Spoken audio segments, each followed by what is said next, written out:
नमस्कार, मंडल news bulletin में आपका स्वागत है। आइए पेश करते हैं आज के कुछ प्रमुख व मुख्य समाचार।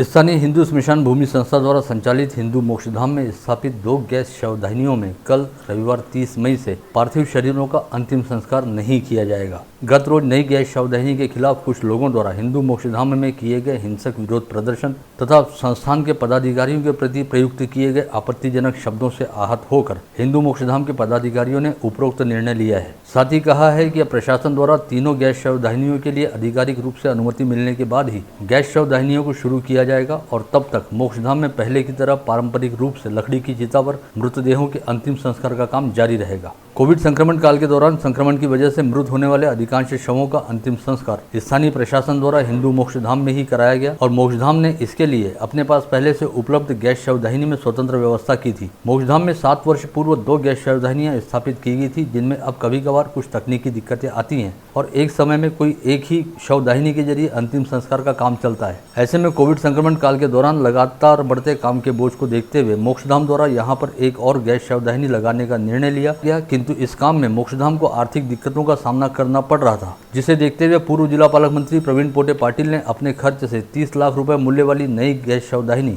हिंदू मोक्षधाम को उपलब्ध कराई। यह मशीन गत रोज ही ठाणे से अमरावती स्थित मोक्षधाम में पहुंची, जिसका पता चलते ही नई गैस शवदाहिनी का विगत कुछ दिनों से विरोध कर रहे कुछ राजनीतिक दलों के पदाधिकारियों ने मोक्षधाम के आसपास स्थित रिहायशी इलाकों में रहने वाले लोगों को साथ लेकर मोक्षधाम में पहुंचकर जबरदस्त हंगामा किया। साथ ही नई गैस शवदाहिनी के साथ तोड़फोड़ करते हुए समर्पित भाव से सेवा करने वाले हिंदू मोक्षधाम के अध्यक्ष आर.बी. अटल सहित पदाधिकारियों के नाम पर अपशब्द भी कहे गए। इस पूरे प्रकरण से आहत होकर हिंदू मोक्षधाम के पदाधिकारियों की एक बैठक शनिवार की दोपहर मोक्षधाम परिसर में बुलाई गई। इस बैठक में गत रोज हुए हंगामे की कड़े शब्दों में निंदा करते हुए तय किया गया कि इस मामले को लेकर मोक्षधाम द्वारा पुलिस में शिकायत भी दर्ज कराई जाएगी। साथ ही यह भी फैसला लिया गया कि जब तक जिला एवं मनपा प्रशासन द्वारा तीनों गैस शवदाहिनियों के लिए अधिकृत तौर पर अनुमति नहीं दी जाती, तब तक मोक्षधाम में पहले से स्थित दोनों गैस शवदाहिनियों को भी बंद रखा जाएगा। हालांकि पहले की तरह परंपरागत रूप से लकड़ी की चिताओं पर मृतदेहों के अंतिम संस्कार का काम जारी रहेगा। हिंदू स्मशान भूमि संस्था के अध्यक्ष आर.बी. अटल की अध्यक्षता में हुई इस बैठक में संस्था के सभी पदाधिकारी उपस्थित थे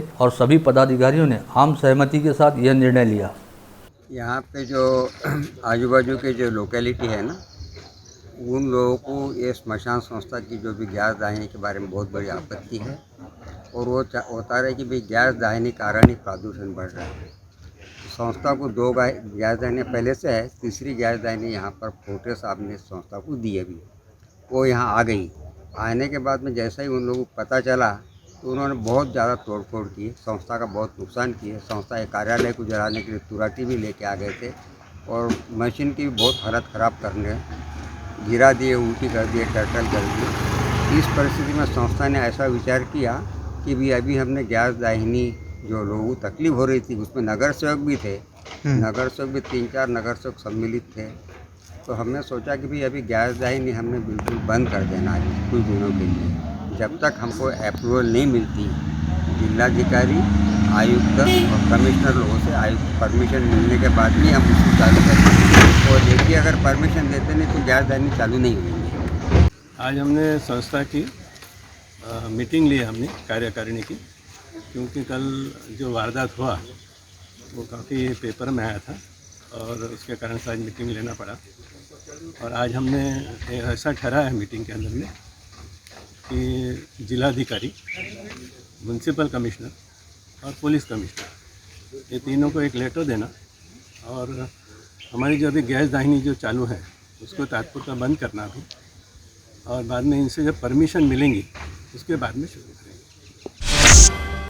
हिंदू मोक्षधाम में स्थापित की जाने वाली नई गैस शवदाहिनी का विगत कुछ दिनों से परिसर वासियों द्वारा विरोध किया जा रहा था और गत रोज नई गैस शवदाहिनी की मशीन स्मशान भूमि में पहुंचते ही यह विरोध उस वक्त हिंसक मोड़ पर पहुंचा जब मौके पर मौजूद कुछ राजनीतिक दलों के पदाधिकारियों ने भीड़ को उकसाने का काम किया, जिसके बाद राजनीतिक दलों के पदाधिकारियों सहित भीड़ में मौजूद उनके कई समर्थकों ने नई गैस शवदाहिनी के साथ तोड़फोड़ करते हुए उसे जमीन पर पलट दिया और मशीन के स्पेयर पार्ट को उठाकर पास से ही बहने वाले नाले में फेंक दिया गया। इसकी जानकारी मिलते ही पुलिस ने तुरंत मौके पर पहुंचकर हालात अपराध पर काबू पाया और करीब 40 से 42 लोगों के खिलाफ विभिन्न अधिनियमों की धाराओं के तहत गंभीर किस्म के आपराधिक मामले दर्ज किए गए।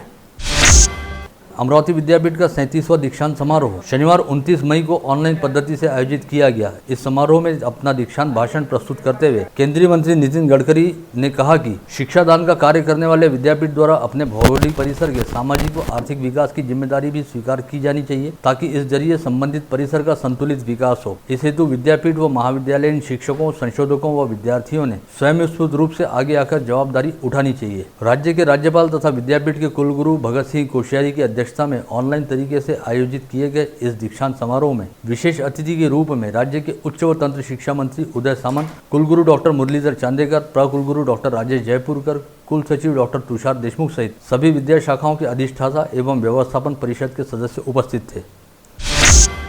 इस दीक्षांत समारोह में विशेष अतिथि के तौर पर उपस्थित राज्य के उच्च व तंत्र शिक्षा मंत्री उदय सामंत ने आयोजन की प्रशंसा करने के साथ ही वरिष्ठ समाज सेवक शंकर बाबा पापलकर को डीलिट की मानद पदवी से सम्मानित किए जाने की सराहना की। साथ ही कहा कि कोविड संक्रमण काल के दौरान संत गाड़गे बाबा अमरावती विद्यापीठ ने कई समाजोपयोगी उपक्रम शुरू किए। इस दौरान विद्यापीठ परिसर में सरकारी कोविड टेस्ट लैब खोली गई, जहाँ पर विद्यापीठ के प्राध्यापकों व विद्यार्थियों द्वारा विगत 1 वर्ष से कोविड संदेहित लोगों के थ्रोट स्वैप सैंपलों की जाँच की जा रही है। इसी तरह राष्ट्रीय सेवा योजना पथक के विद्यार्थियों द्वारा कोरोना के संदर्भ में जन जागृति करते हुए पुलिस मित्र व स्वास्थ्य दूत के तौर पर काम किया जा रहा है। इस हेतु यहाँ के विद्यार्थियों सहित उनके अभिभावक भी बधाई के पात्र हैं। साथ ही उन्होंने कहा कि राज्य सरकार द्वारा महाराष्ट्र के प्रत्येक विद्यापीठ के हर एक विद्यार्थी को उनकी संपूर्ण जानकारी रहने वाला स्मार्ट कार्ड देने का भी प्रयास किया जा रहा है।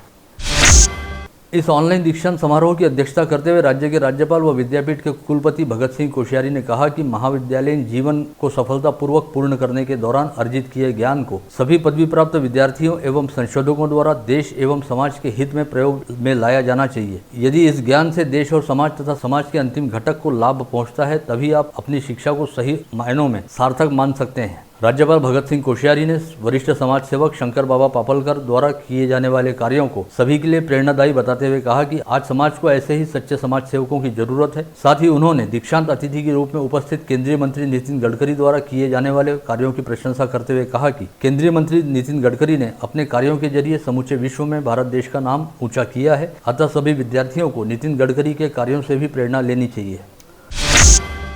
इस दीक्षांत समारोह में वरिष्ठ समाज सेवक तथा अनाथों के नाथ कहे जाते शंकर बाबा पापलकर को विद्यापीठ की सर्वोच्च पदवी मानद मानव विज्ञान पंडित यानी डीलिट प्रदान करते हुए सम्मानित किया गया। इस अवसर पर कुलपति भगत सिंह कोश्यारी की ओर से कुलगुरु डॉक्टर मुरलीधर चांदेकर ने शंकर बाबा पापलकर का पदवी प्रमाण पत्र, गौरव घोष, शॉल व संत गाड़गे बाबा की प्रतिमा देकर सम्मान किया। साथ ही इस समय शंकर बाबा पापलकर द्वारा किए गए कार्यों की जानकारी पर आधारित एक डॉक्यूमेंट्री भी प्रस्तुत की गई। विद्यापीठ द्वारा ली गई ग्रीष्मकालीन 2020 की परीक्षा में 3,79,000 परीक्षार्थियों द्वारा 685 विषयों की परीक्षा दी गई थी। वहीं शीतकालीन 2019 में 3,25,643 विद्यार्थियों द्वारा 620 विषयों की परीक्षा दी गई थी। इन परीक्षाओं में उल्लेखनीय सफलता प्राप्त करने के साथ ही प्रावीण्यता सूची में स्थान हासिल करने वाले 83 परीक्षार्थियों को इस दीक्षांत समारोह में 110 स्वर्ण पदक, 22 रजत पदक तथा 22 नगद पुरस्कार ऐसे कुल 154 पुरस्कारों का वितरण किया गया, जिसमें सर्वाधिक 6 स्वर्ण पदक अमरावती विद्यापीठ अंतर्गत पदव्युत्तर विभाग की सारिका विष्णुपंत वनवे ने हासिल किए। साथ ही इस छात्रा ने एक नगद पुरस्कार भी हासिल किया। इसके अलावा अकोला के सरकारी मेडिकल कॉलेज के छात्र तेजस दिनेश राठी ने 5 स्वर्ण पदक व 1 रजत पदक सहित 1 नगद पुरस्कार हासिल किया। पदक व पुरस्कार प्राप्त करने वाले 83 मेधावी परीक्षार्थियों में 65 छात्राओं व 18 छात्रों का समावेश रहा। इसके अलावा इस दीक्षांत समारोह में कुल 316 संशोधकों को PhD यानी आचार्य की पदवी प्रदान की गई, जिनमें विज्ञान व तंत्रज्ञान विद्या शाखा के 126, मानव विज्ञान विद्या शाखा के 87, वाणिज्य व व्यवस्थापन विद्या शाखा के 19 तथा अंतर विद्या शाखी अभ्यास विद्या शाखा के 52 संशोधकों का समावेश रहा। इन सभी संशोधकों तथा पदक प्राप्त परीक्षार्थियों का गणमान्यों द्वारा अभिनंदन किया गया। संत गाड़गे बाबा अमरावती विश्वविद्यालय में शनिवार 29 मई को उस समय हंगामा मचा जब विद्यापीठ का 37वां दीक्षांत समारोह ऑनलाइन जारी रहने के दौरान विद्यार्थियों के एक समूह ने अचानक ही विद्यापीठ की मुख्य प्रशासकीय इमारत के सामने उपस्थित रहकर नारेबाजी करनी शुरू की और कुलगुरु डॉक्टर मुरलीधर चांदेकर पर विद्यापीठ में चल रही कई तरह की गड़बड़ियों की अनदेखी करने का आरोप भी लगाया। प्रशासनामध्ये विद्यापीठ प्रशासनामध्ये चाललेला जो भोंगाळ कारभार आहे, जे भ्रष्टाचार आणि ज्यावर कुलगुरू हे चुप्पी साधून आहे, जे काही उत्तर देत नाही आहे, याच्या विरुद्ध आम्ही या ठिकाणी जाहीर निषेध करायला आलो आहे, जेणेकरून हा भ्रष्टाचार संपूर्ण अमरावती विभागासमोर यावा आणि विद्यार्थ्यांचे जे पैसे आहे जे वाया घालवले जात आहे असे आरोप होत आहे। आम्ही अजूनही म्हणत नाही की आरोप सिद्ध झालेले आहेत म्हणून. परंतु एका जबाबदार पदलेल्या असलेल्या व्यक्तींनी माननीय कुलगुरूंनी सगळ्यांसमोरून या सगळ्या आरोपांचं वाचा फोडायला हवी होती. एवढीच आमची मागणी आहे आणि हे शांतपूर्ण आंदोलन आम्ही या ठिकाणी आज केलेलं आहे. प्रदर्शनकारियों के मुताबिक कुलगुरु डॉक्टर चांदेकर द्वारा की गई अनदेखी और लापरवाही के चलते अमरावती संभाग के विद्यार्थियों को काफी आर्थिक व शैक्षणिक नुकसान का सामना करना पड़ा है। ऐसे में कुलगुरु चांदेकर ने खुद सामने आकर उन पर लग रहे आरोपों पर जवाब देना चाहिए। विद्यार्थियों द्वारा अचानक किए गए धरना प्रदर्शन की जानकारी कुल सचिव के जरिए मिलते ही फ्रेजरपुरा थाना पुलिस का दल विद्यापीठ परिसर पहुंचा और प्रदर्शनकारी विद्यार्थियों को पुलिस वाहन में बिठाकर वहां से हटाया गया।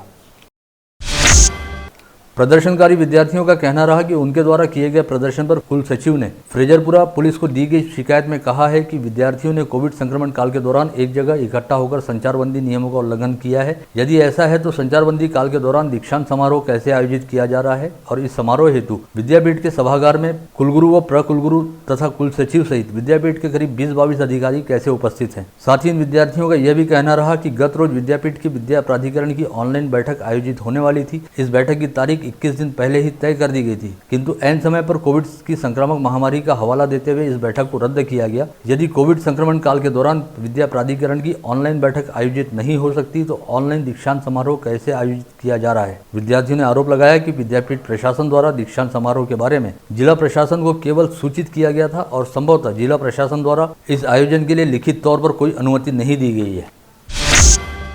सुप्रीम कोर्ट द्वारा मराठा आरक्षण रद्द किए जाने के बाद मराठा नेता व सांसद छत्रपति संभाजी राजे ने एक बार फिर से आंदोलन को तीव्र करने की चेतावनी दी है और राज्य सरकार को अपनी मांगे मानने हेतु 6 दिन का अल्टीमेटम देने के साथ ही सांसद पद से इस्तीफा देने की धमकी भी दी है। ऐसे में अब समूचे राज्य में मराठा आंदोलन को एक बार फिर से हवा देने का प्रयास किया जा रहा है। इसी बीच मराठा क्रांति मोर्चा के नेता व अन्ना साहेब पाटिल आर्थिक विकास महामंडल के अध्यक्ष नरेंद्र पाटिल आज अमरावती के दौरे पर पहुंचे। इस समय उन्होंने दोपहर 2 बजे स्थानीय सरकारी विश्राम गृह में अमरावती के मराठा क्रांति मोर्चा के नेताओं के साथ बंद कमरे में बैठक ली। पता चला है कि मराठा आरक्षण को लेकर होने वाले आंदोलन के लिए नरेंद्र पाटिल पर अमरावती जिले के साथ ही अकोला व बुल्ढाना जिले की भी जिम्मेदारी सौंपी गई है। ऐसे में अमरावती के सरकारी विश्राम गृह में आज स्थानीय मराठा समाज के नेताओं के साथ चर्चा करने के बाद नरेंद्र पाटिल कल अकोला व बुल्ढाना जिले में आयोजित बैठकों में भी हिस्सा लेंगे। सरकारी विश्राम गृह में आयोजित बैठक के बाद यहां बुलाई गई पत्रकार परिषद में मराठा आंदोलन के नेता नरेंद्र पाटिल ने कहा कि मराठा समाज को आरक्षण किसके कारण मिला यह बताने की जरूरत नहीं है। सामान्य व्यक्ति को भी यह पता है कि राज्य के पूर्व मुख्यमंत्री देवेंद्र फडणवीस के समय मराठा समाज को आरक्षण मिला था और उस समय समिति के प्रमुख चंद्रकांत पाटिल थे, किंतु सुप्रीम कोर्ट में आरक्षण नामंजूर हुआ है। अतः संविधान में आवश्यक संशोधन कर आरक्षण फिर से हासिल करने की दिशा में प्रयास किया जाएगा। इसके अलावा मराठा आरक्षण के लिए आगामी समय में होने वाले आंदोलन में मराठा कार्यकर्ता अपनी पार्टी का झंडा लेकर नहीं बल्कि भगवा झंडा लेकर आंदोलन में उतरेंगे। आणि जे मराठा समाजाचे बांधव या संदर्भामध्ये आंदोलन करतील त्यांना पक्षाचा झेंडा न वापरता भगव्या झेंड्याच्या नेतृत्वाखाली आपण त्यांना आंदोलनामध्ये पाठिंबा आणि पूर्णपणे सहकार्य केलं पाहिजे, किंबहुना त्या आंदोलनामध्ये सहभागी झालं पाहिजे।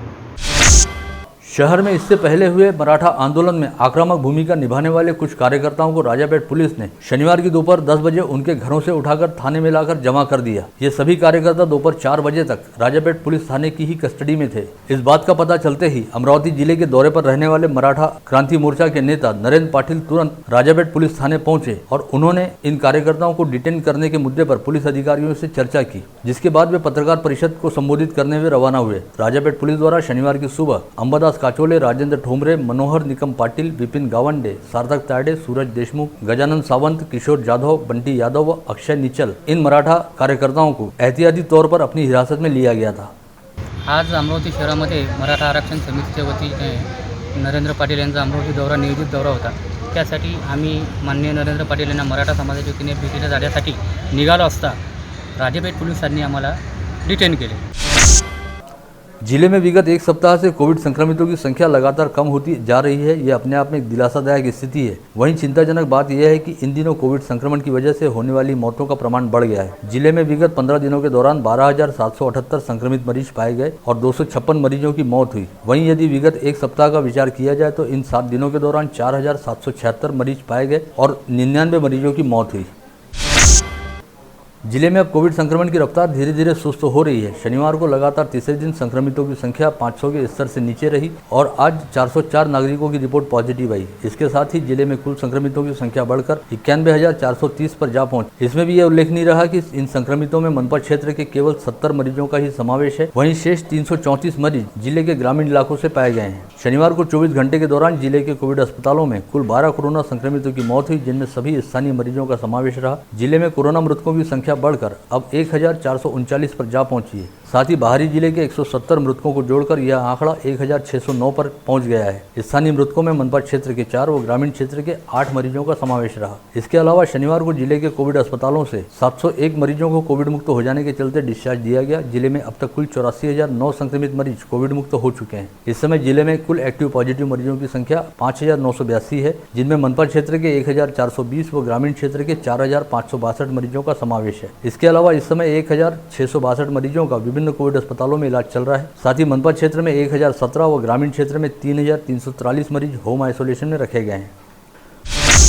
बीते 24 घंटे के दौरान 7,129 नागरिकों की कोविड टेस्ट की गई, जिसमें से मात्र 5.66% लोगों की ही टेस्ट रिपोर्ट पॉजिटिव आई है। विगत 4 दिनों से पॉजिटिविटी रेट में लगातार कमी आ रही है। वहीं इस समय कोविड संक्रमित मरीजों की कोविड मुक्त होने का प्रमाण भी बढ़कर 91.88% पर पहुंच गया है। रिकवरी रेट में भी विगत कुछ दिनों से इजाफा हो रहा है। इसे एक तरह से अमरावती जिले के लिए काफी राहत वाली स्थिति कहा जा सकता है। जिले के कुल 48 सरकारी व निजी कोविड अस्पतालों तथा कोविड हेल्थ केयर सेंटरों में कोरोना संक्रमित मरीजों को भर्ती करने हेतु 2,515 बेड की व्यवस्था उपलब्ध कराई गई है, जिसमें से इस समय आधे से अधिक यानी 1,443 बेड रिक्त पड़े हैं और केवल 1,072 बेड पर ही कोविड संक्रमित मरीजों को भर्ती रखा गया है। विगत कुछ दिनों से लगातार कोविड अस्पतालों में भर्ती मरीजों की तुलना में यहाँ पर रिक्त रहने वाले बेड की संख्या अधिक दिखाई दे रही है। इसे जिले के लिहाज से शुभ संकेत माना जा सकता है। इस समय यद्यपि अमरावती शहर सहित जिले में कोविड संक्रमण की रफ्तार कुछ हद तक कम हो रही है, लेकिन इसके बावजूद कोविड संक्रमितों की खोज हेतु प्रशासन द्वारा डोर टू डोर सर्वेक्षण किया जाएगा, ताकि कोविड संक्रमण के लक्षण रहने वाले लोगों का जल्द से जल्द इलाज शुरू किया जा सके और म्यूकरमाइकोसिस के लक्षण रहने वाले मरीजों को भी खोजा जा सके। इस संक्रमण की जिम्मेदारी महानगर पालिका, जिला परिषद, नगर परिषद और नगर पंचायतों की ओर सौंपी गई है। ऐसी जानकारी जिलाधीश शैलेश नवाल द्वारा मीडिया के साथ बातचीत में दी गई है। इस समय जहां एक और समूचे विश्व में कोविड संक्रमण की वजह से हाहाकार मचा हुआ है और पहली व दूसरी लहर के दौरान शहर सहित जिले तथा राज्य व देश में कोविड संक्रमितों की संख्या लगातार बढ़ रही है, वहीं दूसरी ओर अमरावती जिले में परतवाड़ा के निकट वज्जर स्थित अंबादास पंत वैद्य दिव्यांग व अनाथ बाल गृह में रहने वाले 123 बच्चों में से अब तक कोई भी संक्रमण की चपेट में नहीं आया है। परतवाड़ा के निकट मेलघाट की तलहटी में स्थित इस आश्रम में 123 नेत्रहीन, अपंग व मतिमंद बच्चे रहते हैं। इन दिनों जिले के ग्रामीण इलाकों में बड़े पैमाने पर कोविड संक्रमित मरीज पाए जा रहे हैं तथा अचलपुर व परतवाड़ा परिसर तो संक्रमण की लिहाज से लगातार हॉटस्पॉट बने हुए हैं, लेकिन इसके बावजूद ग्रामीण अंचल में बसा यह आश्रम पूरी तरह से कोविड मुक्त रहने में सफल रहा है। जबकि सबसे खास बात यह है कि यहाँ रहने वाले कई बच्चों का ख्याल रखने हेतु दूसरों की मदद की जरूरत होती है, क्योंकि ये बच्चे खुद अपना ख्याल नहीं रख सकते। ऐसे बच्चों की देखभाल करने के साथ ही उन्हें कोविड संक्रमण से बचाने के लिए आश्रम के संचालक शंकर बाबा पापलकर द्वारा बेहद अनुशासित ढंग से नियोजन किया गया, जो पूरी तरह से सफल रहा। समीपस्थ बडनेरा की नई बस्ती स्थित मोदी अस्पताल में शुरू किए गए टीकाकरण केंद्र में छांव हेतु एक छोटा सा मंडप लगाया गया है। ऐसे में यहाँ पर भीड़भाड़ की स्थिति हो जाने पर लोगों को गर्मी व तेज धूप सहन करते हुए खड़े रहना पड़ता है। साथ ही अधिक से अधिक लोग छांव के लिए ही मंडप में खड़े रहना चाहते हैं, जिसकी वजह से यहाँ पर सोशल डिस्टेंसिंग के नियमों का भी उल्लंघन होता है। इस समस्या को देखते हुए बडनेरा क्षेत्र के पार्षद प्रकाश बंसोड़ व ललित झंझाड़ द्वारा निगमायुक्त प्रशांत रुड़े से मांग की गई है कि मोदी अस्पताल से लगकर ही ट्रॉमा केयर अस्पताल है, जहां पर लोगों के लिए भीतर बैठने की व्यवस्था भी है। अतः ट्रॉमा केयर हॉस्पिटल में टीकाकरण केंद्र शुरू किया जाना चाहिए, ताकि लोगों को असुविधा का सामना न करना पड़े। कोविड संक्रमण की तीसरी लहर छोटे बच्चों के लिए खतरनाक साबित हो सकती है, ऐसी आशंका विश्व स्वास्थ्य संगठन द्वारा व्यक्त की गई है। ऐसे में संक्रमण की तीसरी लहर का सामना करने के लिए बड़े पैमाने पर बाल रोग विशेषज्ञों की जरूरत पड़ेगी, किंतु जिले के सरकारी अस्पतालों व उपजिला अस्पतालों में बाल रोग विशेषज्ञों की संख्या बेहद कम है। साथ ही प्राथमिक स्वास्थ्य केंद्रों में बाल रोग विशेषज्ञों के पद ही नहीं है। ऐसे में सबसे बड़ा सवाल यह है कि कोविड संक्रमण की तीसरी लहर को कैसे रोका जाएगा और इस संक्रमण की चपेट में आने वाले बच्चों को कैसे बचाया जाएगा। इस बारे में जानकारी हेतु संपर्क किए जाने पर जिला शल्य चिकित्सक डॉक्टर श्याम सुंदर निकम ने कहा कि जिला सामान्य अस्पताल द्वारा सुपर स्पेशलिटी अस्पताल में छोटे बच्चों के इलाज हेतु 60 बेड का नियोजन किया गया है। साथ ही तहसील स्तर पर भी 10-10 बेड आरक्षित किए जाएंगे। फिलहाल बेड की तुलना में स्वास्थ्य महकमे के पास कुशल व प्रशिक्षित मनुष्य बल की कमी है। ऐसे में जरूरत पड़ने पर अन्य स्थानों से बाल रोग विशेषज्ञों को बुलाया जाएगा। साथ ही आवश्यकता के अनुरूप ऑक्सीजन की भी पर्याप्त व्यवस्था की जाएगी।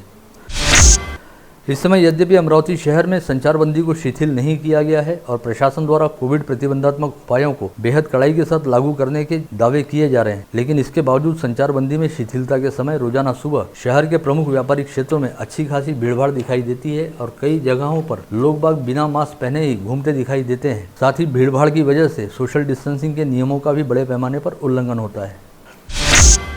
हाल ही में पेट्रोल तथा डीजल की दरों ने क्रमशः 100 और 90 रुपए के स्तर को पार किया। इसके बावजूद भी दोनों ही पेट्रोलियम पदार्थों के दामों में वृद्धि होने का सिलसिला लगातार जारी है। शनिवार को अमरावती में पेट्रोल के दाम 101 रुपए 64 पैसे प्रति लीटर रहे, वहीं डीजल के दाम 93 रुपए 65 पैसे प्रति लीटर रहे। इन दिनों रोजाना ही पेट्रोल व डीजल के दामों में कुछ नए पैसे प्रति लीटर की वृद्धि हो रही है। ऐसे में जल्द ही पेट्रोल व डीजल के दाम नया रिकॉर्ड भी कायम कर सकते हैं, ऐसे कयास व्यक्त किए जा रहे हैं।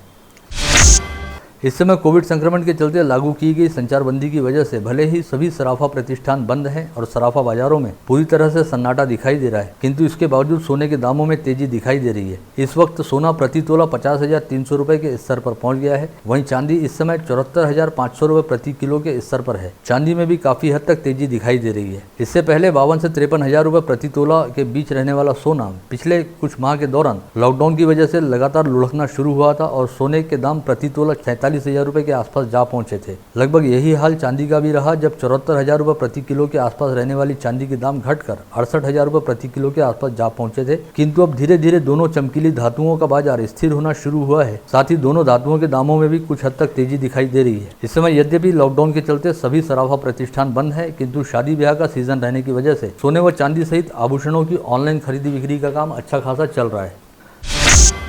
जल्द ही बारिश का मौसम शुरू होने जा रहा है। ऐसे में जिला परिषद द्वारा बाढ़ सदृश हालात की वजह से ग्रामीण इलाकों में निर्माण होने वाली आपातकालीन परिस्थितियों को ध्यान में रखते हुए जिला परिषद द्वारा जारी वर्ष के लिए कृति प्रारूप तैयार किया गया है, जिसमें कहा गया है कि जिले के 486 गांव बाढ़ से प्रभावित होते हैं, जिनमें से 22 गांवों की स्थिति अति संवेदनशील होती है, जिन्हें बारिश की वजह से काफी समस्याओं व दिक्कतों का सामना करना पड़ता है। इसमें से कई गांव बाढ़ में पूरी तरह से घिर जाते हैं और उनका अन्य क्षेत्रों से संपर्क टूट जाता है। ऐसे में इन गाँवों के लिए आवश्यक उपाय योजनाओं का अभी से नियोजन किया जा रहा है। स्थानीय गाड़गे बाबा क्रीड़ा मंडल की ओर से अमरावती शहर में स्थित सभी कोविड अस्पतालों में भर्ती मरीजों के रिश्तेदारों को नियमित रूप से भोजन के पैकेट वितरित किए जा रहे हैं। यह उपक्रम विगत 15 दिनों से नियमित तौर पर चलाया जा रहा है और इस उपक्रम के लिए मंडल के अध्यक्ष एवं पूर्व स्थायी समिति सभापति बाला साहब भोयार के मार्गदर्शन में मंडल के सभी कार्यकर्ता समर्पित भाव से सेवा कार्य में जुटे हुए हैं। भाजपा ओबीसी युवा मोर्चा आघाड़ी तथा योगेश वानखड़े मित्र मंडल की ओर से पूर्व विधायक डॉक्टर सुनील देशमुख के जन्मदिवस के अवसर पर रक्तदान शिविर का आयोजन किया गया था। यह शिविर शुक्रवार को गोरक्षण प्रभाग के जनार्दन पेट परिसर स्थित एकवीरा देवी मंगल कार्यालय में आयोजित किया गया। इस शिविर में डॉक्टर सुनील देशमुख का जन्मदिन रक्तदान करते हुए कोविड संक्रमण काल एवं लॉकडाउन के चलते बेहद सादगीपूर्ण ढंग से मनाया गया। आगामी सोमवार 31 मई को विश्व तंबाकू विरोधी दिवस मनाया जाएगा। इस दिन का उद्देश्य लोगों को तंबाकू के व्यसन से दूर करना है। अमरावती जिले में भी नो टोबैको दिवस मनाया जाएगा। जिले में वर्ष 2017 से यह दिवस मनाया जा रहा है, जिसके तहत सरकार की ओर से समुपदेशन केंद्र भी चलाया जा रहा है। इन समुपदेशन केंद्रों में आने वाले लोगों का समुपदेशन करते हुए उनकी नशे की लत को छुड़वाने का प्रयास किया जाता है। जिले में अब तक 3,756 लोगों ने तंबाकू का व्यसन छोड़ने में सफलता प्राप्त की है। वहीं तंबाकू नियंत्रण अधिनियम का उल्लंघन करने वाले 1,652 लोगों पर दंडात्मक कार्रवाई भी की गई है। स्थानीय PR Pote Patil college of architecture के प्रथम वर्ष में पढ़ने वाले छात्रों ने आर्किटेक्चर डिजाइन विषय अंतर्गत लिए गए असाइनमेंट में अपने सपनों का ड्रीम हाउस के मॉडल को साकार किया है। ये सभी सुंदर मॉडल घर में उपलब्ध सीमित वस्तुओं का उपयोग कर साकार किए गए हैं। विद्यार्थियों की कल्पकता को बढ़ावा देने के लिए ऑनलाइन क्लासेस के जरिए PR Pote Patil college of architecture के प्राचार्य एवं उप प्राचार्यों के अलावा सभी प्राध्यापकों ने कड़ी मेहनत की है। केंद्र तथा राज्य सरकार के साथ ही जिला प्रशासन द्वारा की गई अपील को प्रतिसाद देते हुए सेवा सहयोग फाउंडेशन की ओर से प्रशांत नगर परिसर स्थित कैफे टैग में रक्तदान शिविर का आयोजन किया गया, जिसमें कई रक्तदाताओं ने स्वयं स्फूर्त रूप से शामिल होते हुए रक्तदान किया। सिटीलैंड ट्रेड एसोसिएशन द्वारा जिलाधीश को सौंपे गए निवेदन में कहा गया है कि अमरावती शहर से जिले में कोविड संक्रमण की रफ्तार अब काफी हद तक धीमी पड़ती जा रही है, अतः प्रतिष्ठानों को खोलने की अनुमति दी जाए। एसोसिएशन के पदाधिकारियों ने निवेदन में कहा कि कोविड महामारी से निपटने हेतु प्रशासन की ओर से बेहतरीन प्रयास किए जा रहे हैं। इसके लिए फरवरी से लेकर अब तक 3 बार लॉकडाउन भी लगाया जा चुका है और प्रशासन के प्रयासों से कोविड संक्रमण की रफ्तार अब धीमी पड़ गई है। ऐसे में अब सिटीलैंड सहित बिजीलैंड व ड्रीम्सलैंड जैसे होलसेल बाजारों को खोलने की अनुमति दी जाए।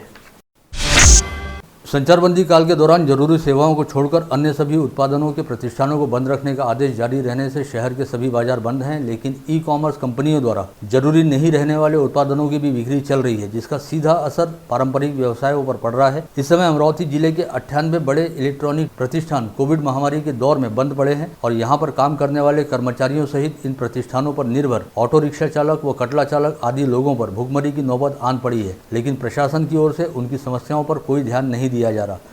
बीते वर्ष भी कोविड संक्रमण की वजह से गर्मी का सीजन डूब गया था और इस बार भी इस सीजन में किसी भी तरह का कोई कामकाज नहीं हुआ। गर्मी के मौसम के दौरान केवल 5 महीने ऐसे होते हैं जब फ्रिज, एसी व कूलर की बड़े पैमाने पर बिक्री होती है, लेकिन दुकानें बंद रहने की वजह से लगातार दूसरे साल नुकसान सहन करना पड़ रहा है, जिसमें करीब 50 करोड़ रुपए का नुकसान हुआ है। वहीं सरकार द्वारा ऑनलाइन बिक्री से कोई पाबंदी नहीं हटाई गई है। ऐसे में ऑनलाइन विक्रेताओं द्वारा जमकर इलेक्ट्रिकल्स व इलेक्ट्रॉनिक वस्तुओं की होम डिलीवरी दी जा रही है। ऐसे में अमरावती इलेक्ट्रिकल डीलर एसोसिएशन के अध्यक्ष निखिल वाहिती ने भी जिलाधीश को ज्ञापन सौंपकर इलेक्ट्रॉनिक्स व इलेक्ट्रिकल उत्पादों की होम डिलीवरी करने की अनुमति मांगी है। अमरावती शहर को सिंभोरा जलाशय से जलापूर्ति की जाती है और सिंभोरा हेडवर्क में विद्युत वितरण कंपनी की ओर से देखभाल व दुरुस्ती का काम सोमवार 31 मई को सुबह 9 बजे से 3 बजे तक किया जाएगा। ऐसे में सोमवार को शहर के भीमटेकड़ी, मायानगर, बेनोडा टेंच, अर्जुन नगर, राठी नगर, VMV, पैराडाइज कॉलोनी, राहट गाँव, नवसारी, महादेव खोरी, जेल रोड व कैंप परिसर स्थित जलकुंभों से होने वाली जलापूर्ति को बंद रखा जाएगा। इस कारण सोमवार को आधे से ज्यादा शहर की जलापूर्ति बंद रहेगी। ऐसी जानकारी महाराष्ट्र जीवन प्राधिकरण द्वारा दी गई है। अकोला जिले के तेल्हारा पुलिस स्टेशन अंतर्गत आने वाले भांबेरी गांव में आपसी विवाद के चलते पिता पुत्र की बेरहमी से पिटाई की गई, जिसमें पिता की जगह पर ही मौत हो गई। वहीं गंभीर रूप से घायल हुए बेटे को अकोला में इलाज हेतु रेफर किया गया, जहां पर इलाज के दौरान बेटे ने भी शनिवार की दोपहर दम तोड़ दिया। यह दोहरा हत्याकांड आपसी विवाद के चलते होने की संभावना व्यक्त की जा रही है, किंतु अब तक हत्यारों का पता नहीं चल पाया है। मृतकों की शिनाख्त 70 वर्षीय देवीदास भोजने व उसके 30 वर्षीय बेटे अजय भोजने के तौर पर हुई है। जिले के कुर्रा पुलिस स्टेशन अंतर्गत आने वाले कारला गांव में मोहोडी नाला खेत शिवार में पुंजाराम रामराव शेंडे नामक व्यक्ति का गावरानी शराब का कारखाना है। इसकी जानकारी मिलते ही ग्रामीण पुलिस की अपराध शाखा ने कल इस अवैध शराब के भट्टे पर छापा मारा और 25 लीटर गावठी शराब के साथ ही शराब बनाने के काम में प्रयुक्त होने वाले करीब 43,370 रुपये का माल बरामद किया। गाड़गनगर पुलिस थाना अंतर्गत आने वाले शोभानगर परिसर निवासी कुख्यात अपराधी विकी उर्फ विक्रम उर्फ शूटर दामोदर अंबरते के खिलाफ पुलिस ने MPDA कानून के तहत कार्रवाई की है और उसे हिरासत में लेकर जेल में बंद किया गया है। विकी अंबरते पर गाड़गनगर पुलिस थाने में करीब 15 बेहद गंभीर किस्म के अपराध दर्ज हैं। गाड़गनगर पुलिस थाना अंतर्गत मूसीकौल जिन के निकट एजल जिन के पास 3 अज्ञात लड़के कल दोपहर के समय शराब पी रहे थे। उसी समय मसानगंज परिसर निवासी दुर्गेश अनिल चौहान और उसका मित्र खाना खाने के लिए जा रहे थे। दुर्गेश चौहान ने शराब पीने वाले लड़कों की ओर पलटकर देखा, तब वहां बैठे तीनों में से अपने पास का चाइना चाकू निकालकर दुर्गेश की पीठ और जांघ पर हमला कर दिया। दुर्गेश की शिकायत पर गाड़गनगर पुलिस ने अज्ञात हमलावरों के खिलाफ मामला दर्ज किया है। आप देख रहे थे मंडल न्यूज बुलेटिन। हमारे चैनल को लाइक करें, शेयर करें और हाँ, सब्सक्राइब करना ना भूलें। कल होगी आपसे फिर मुलाकात, तब तक के लिए धन्यवाद।